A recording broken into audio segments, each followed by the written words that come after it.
Hello everyone, Charles Watts here, the Arsenal correspondent at Goal, joining you on Tuesday. We've had a couple of days now to digest the end of the Premier League season. Obviously a couple of finals to go this week. The Europa League final, of course, which Arsenal really should have been in, but managed to mess that up against Villarreal. So we're going to have to be watching Manchester United play Villarreal and then Manchester City versus Chelsea in the Champions League on Saturday. Not too much really going on at Arsenal at the moment in the last couple of days. Couple of things. Matt Ryan saying goodbye yesterday on social media. He could well be back. I think there's just conversations to be had with Brighton and Arsenal over his future. Matt Ryan certainly hinting in that tweet that he sent out how he hopes that the relationship can continue. And Joe Willock as well doing something similar up at Newcastle, thanking the fans on his return to Arsenal. Again, you know, we've spoken about that at length. There's going to be decisions to be made in the next couple of weeks, month or so involving Willock and his future. Does he stay? Does he go? Can anyone put up the sort of price that Arsenal might be interested in for Willock? Would Newcastle do that? I'm not so sure. Given the price that's certainly coming out of people up there, saying around £20 million, and I don't think that's going to be enough to tempt Arsenal into doing business, or that certainly shouldn't be enough to tempt Arsenal into doing business, considering the form he has shown up there. But other than that, it's a little bit quiet, as you would expect. Players beginning to go away on holiday now. Yes, the transfer window's open. Obviously, I think we're probably going to wait a little bit until that really kicks in. Like I said, you've got the Euros coming up. You've got players going away, trying to get a little bit of a break before the Euros. That sort of thing. I think it's going to be a little bit quiet, and then suddenly it'll all start bursting into life. So I thought I'd do a little bit different this video. I thought I'd give my end of season Arsenal awards, go through who I think the stars were, the biggest disappointments were, goal of the season, that sort of thing. And as always, please, if you disagree with me, agree with me, whatever you think, let me know your awards down in the comments below. I'd like to go through those and see if how they sort of tally up with mine, and which ones do you agree with me, which ones don't agree with me. So we're going to start, obviously, the big one, player of the season. Who do I give that to Arsenal to? I think for me, really, there's only one player who deserves this. I'm pretty sure he'll probably get the official one as well when Arsenal do it. But for me, Bukayo Saka is my Arsenal player of the year. I think in such a disappointing season when so many senior players have failed to perform and left Arsenal needing more, time and time again they've relied on the youngsters to drag them through. And Bukayo Saka, yes, he tired a little bit in the last couple of months of the season, which is very much understandable given the amount of game time he had this season, given the pressure he was under, really, considering he was the one having to step up week in, week out and try and drag Arsenal out of the mess that they're in. But I thought he was just absolutely fantastic. Bukayo Saka scored a few goals, set up plenty of goals, and just not just take the actual sort of goal contributions out, and just the drive he had, the quality he had when he was on the ball. Even I go back to some of the disappointing performances. I remember the Manchester City League Cup defeat when Arsenal were awful at the Emirates. But you just had Bukayo Saka, the one standout there who you could just see he looked head and shoulders above everyone else on the Arsenal pitch. And he did that time and time again, certainly up till the last couple of months of the season when he did begin to tire. But I just thought he was absolutely excellent. You go back to some of those really big moments, certainly in the Europa League campaign. You go back to, who was it, Benfica, when Arsenal 1-0 down in Rome. He popped up with the equaliser. Benfica, when they needed a goal right at the end to go through, it was him who had the moment of quality to pick out Aubameyang at the back post of his cross. Just time and time again, Bukayo Saka did moments like that. And I think in such a difficult, disappointing season for Arsenal, the form of him, the emergence of him, and hopefully he's going to be in the England squad, which we'll find out very soon. I think he deserves to be. And he was the one real shining light for me in this season. And, Arsenal very, very lucky to have a talent like him. So my Arsenal player of the season goes to Bukayo Saka. So young player of the season should go to Bukayo Saka. If he gets a player of the season, he should get the young one. But because I want to separate the two, I'm not going to give it to Saka. I'm going to give it to Emil Smith-Rowe, who came in December on Boxing Day, and his emergence in the team certainly sparked the upturn of form that we saw for Arsenal over the second half of the season. I thought he was absolutely fantastic. From the moment he came into the team on Boxing Day against Chelsea, he was great. Real talent, only going to get better as well. Again, takes so much responsibility for someone so young and inexperienced when other players are really failing around him. Can play at number 10, can play on the left-hand side. Just a real talent, and he's only going to get better as well. I think you're going to see him score more goals as the next couple of seasons go on. You're going to see him set up more goals. But the way he slotted into a team that was, underperformed, and when he came into the team was in a relegation battle when he came in. Some youngsters would have folded under that amount of pressure, but he didn't. He stepped up, he puffed his chest out, and he performed really, really well. And him and Bukayo Saka absolutely, were the stars that have showed you in that second half of the season for Arsenal. Real absolute credit to the academy, credit to Hale End, credit to the coaching staff that have been there over the last few years, that you've got two players like this who have come through together and are going to be absolutely the bedrock of this Arsenal team going forward under Mikel Arteta. You can see Arteta really, really trusts them. Like I said, once Odegaard came in, everyone was thinking at times, oh no, what's that going to mean for Emile Smith-Rowe? Is that going to stifle his development? But it didn't. He stayed in the team. He went out on the left-hand side. Arteta still chose him pretty much week in, week out. And that shows the faith that Arteta has in him, a player so young and inexperienced. And he deserves an awful lot of credit. So fabulous emergence for Emile Smith-Rowe this season, who really, for me, I think he should have been in the team earlier, as I said that during the early part of the season. Just a great player and absolutely my Arsenal young player of the season.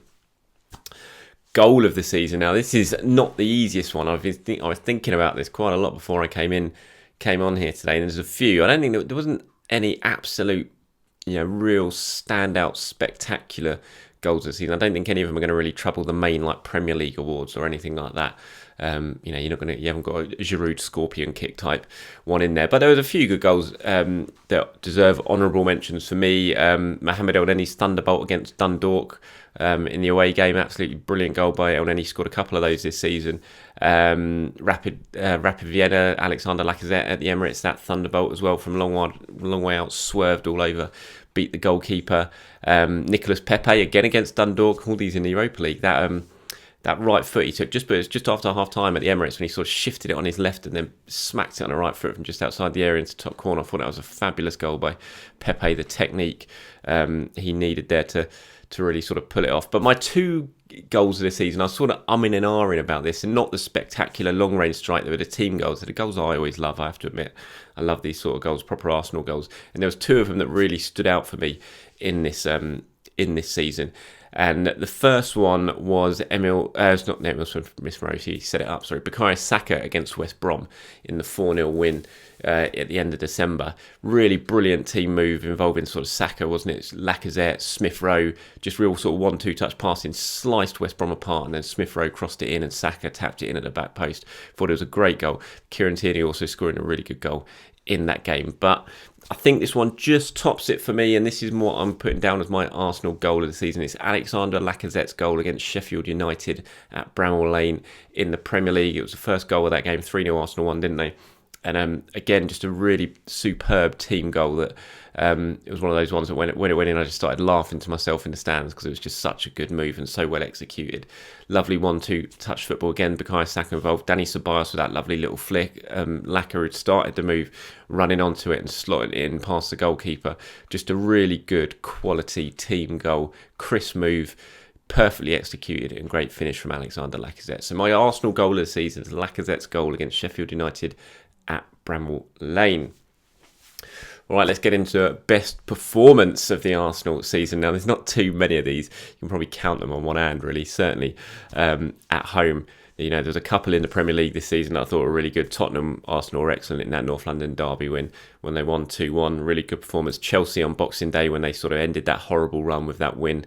Really good that day as well. They were good against Leeds at the Emirates, but other than that, there wasn't really any good performances in the Premier League, not too many of them anyway. But I think for me, the best performance of the season, it has to go to the Prague game away in the Europa League quarter-final.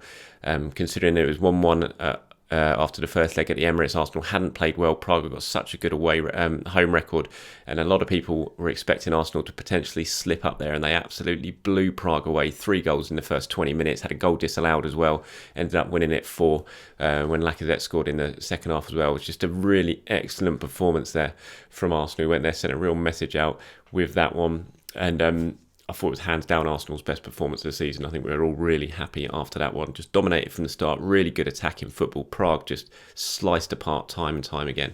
And that was a standout performance for me. Slavia Prague away in the Europa League.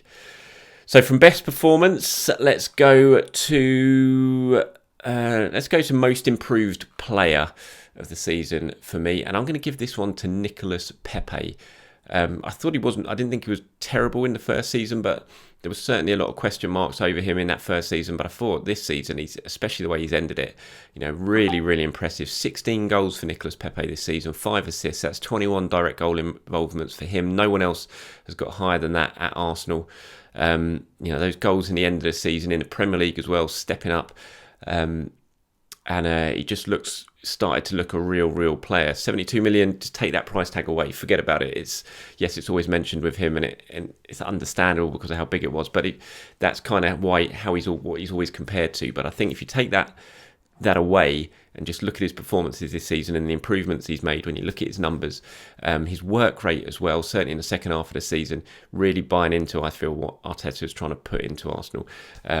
And I think he finished it very impressively. So for me, most improved Arsenal player of the season goes to Nicolas Pepe. Okay, so from most improved to biggest flop. Not really any surprise who gets this one. Willian, just a disaster from start to finish. Yes, he's got Arsenal's most assists in the Premier League this season, but it's 5. That's nothing to shout out about. And a lot of those were set pieces. It's just the biggest flop. It hasn't worked. I'll hold my hands up. When the signing happened, I actually thought it was quite a clever signing. It would do pretty well for Arsenal. Absolutely hasn't been the case. And I don't think it's really too difficult for that one. It's definitely the biggest flop. For the season, Willian hasn't worked out, and I think it's probably best for all parties if that ends up somehow being that relationship ends up being split up this summer one way or the other. From biggest flop to biggest disappointment, and for me that has to be the captain, Pierre-Emerick Aubameyang. I thought we were all so excited when he signed that new contract at the beginning of the season. He'd just scored in the Community Shield final against Liverpool. He scored on the opening day against Fulham. Then he signed a new contract. We were all like, wow, this is brilliant. Auba's here to stay. He's going to go on. He's going to get towards certainly the sort of top 3 of Arsenal top all-time goal scorers. It just hasn't happened. A really difficult season for him, not just for him, down to him. He's had injuries, he's had issues off the pitch as well, which haven't helped. But it's just been a big disappointment this season. Arsenal, you needed Aubameyang to play well. If Arsenal were going to have a good season, you needed Aubameyang to score goals this season. It just hasn't happened, and that's a big reason why they've underperformed so massively. Admittedly, he didn't get the chances that he's had before. Certainly not on as regular as he had before, but doesn't excuse some of his performances as well. It's not just the goals. Performance-wise, he's not been great, and certainly the biggest disappointment for me is that the season that Pierre-Emerick Aubameyang has had. Biggest surprise, that for me goes to Joe Willock's form at Newcastle. I think he shocked us all by what he's done at St James's Park. Absolute credit to him going up there, doing what he's done. 8 Premier League goals, 7 goals in a row at the end of the season in the Premier League. No Arsenal player has ever got more than that. He's levelled up with Adebayor, Henry and Ian Wright.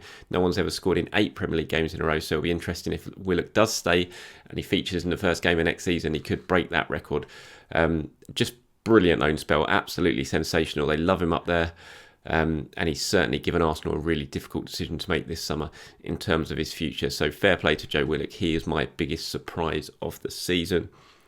Worst performance of the season. This one's not going to be too much of a surprise anyway for you. Villarreal, both home and away, just absolutely awful at the biggest of occasions. Arsenal flopped massively. Didn't perform. Arteta got things horribly wrong in the first leg of his team selection. They were on the back foot from there. They still gave themselves a chance, that Nicolas Pepe away goal then, but just didn't back it up in the second leg at all. There was no, they just went out with a whimper basically, didn't they? I think that's how you can describe it. And absolutely worst performance of the season has to go to both of those two displays. Really, really disappointing. Right, let's move on to the last couple. Now, biggest frustration. Now, for me, the biggest frustration is absolutely Thomas Partey's injuries. I think it's really robbed Arsenal of seeing the best of Thomas Partey this season. It's been a real disappointment. Arsenal wanted him for so long. They went out, they got him. It was so exciting when he arrived. And he arrived, he started playing well. He absolutely bossed that game at Old Trafford when Arsenal went and won 1-0. There in, 1st of November, I think it was, wasn't it? And you thought, yeah, this is a player we've been waiting for. He's going to be absolutely transform this Arsenal team. And then the injury happened. He was out for, 6 weeks, and he came back, got injured straight away again in his first game back, and it just robbed Arsenal of seeing the best of Thomas Partey. We saw towards the end of the season he at least did get a run of games there, but he's still nowhere near full fitness, I don't think, and we haven't seen anything even close to the best of Thomas Partey. So I think next season that's going to be really interesting, seeing how Thomas Partey improves and how much of an impact he has. But certainly for me, the biggest frustration is that we haven't got to see the best out of that signing that we were all so excited about in the summer. So Thomas Partey's injuries, the biggest frustration of the season for me. The worst decision Arsenal have made this season, absolutely for me, is William Saliba not finding a club for him in the summer, failing to get that move to St Etienne over the line, wasting the first sort of 6 months of the season, killing his development, hurting the relationship between the player and the club as well in the process, and the player and the manager. Really, really not ideal that, and Arsenal got to take a big chunk of blame for failing to get that one over the line. It should have been sorted. There's no excuse not to get it sorted, really. And you can understand why Saliba was annoyed at that, because he ended up kicking his heels here, playing in the under-23s, which, you know, is just a downgrade for him, given the reputation he came from France for. He didn't come here to play under-23s football. It's not going to help with his development. It's certainly not going to help with the relationship between player and the club, and that was a massive error of judgment for me. So that is the worst decision of the season for Arsenal. And I'm going to finish things off with my overall manager rating. Difficult season for Mikel Arteta. Finished 8th, second, same as last season. Didn't get to the Europa League final. Early exit from the FA Cup. Performances on the whole pretty poor. Team management pretty poor. I think substitutions is certainly an area that he needs to improve. They did end the season, you know, there was certainly a lot of sort of green shoots of recovery, shall we say, towards the end of the season, with that run between Christmas and now being second highest points tally behind Manchester City since Christmas. I think it's third highest amount of goals, same in terms of defence. So there's definitely an improvement in second half season, so you have to take that into account. But on the whole, overall, real disappointing season for me. And Mikel Arteta hasn't really come out of it very well at all.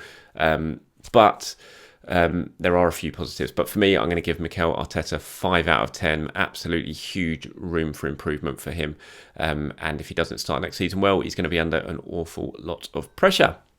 That's it. Then my end of season 2020-2021 Arsenal season awards. As I said, please let me know. Have a look in the comments below.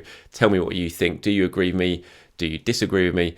And let me know who would get your awards. Until then, everyone, have a very good day. I'll speak to you soon.